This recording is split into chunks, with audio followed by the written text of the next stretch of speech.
لوگوں نے موسیٰ علیہ السلام سے پوچھا زمین میں سب سے بڑا عالم کون ہے؟ انہوں نے کہا میں۔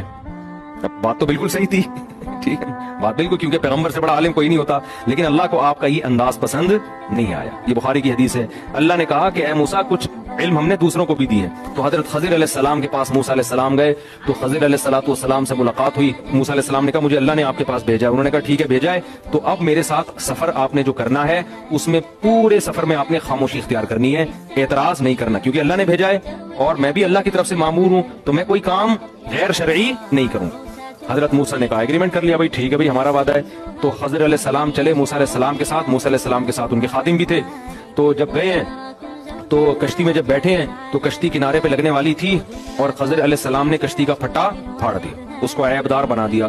موسیٰ علیہ السلام نے فوراً بولا کشتی کو داغدار کر دیا، اس سے تو لوگ مر سکتے تھے۔ خضر علیہ السلام نے فرمایا اے موسیٰ تو میرے ساتھ صبر نہیں کر سکتا، میں نے کہا تھا۔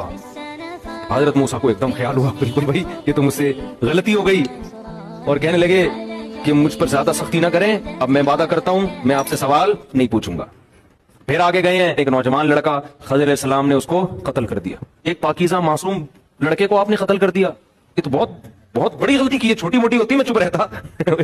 پھٹا پھاڑ دیا تھا، چلو یار وہ کشتی، بندہ مار دیا، بندہ ہی مار دیا آپ نے۔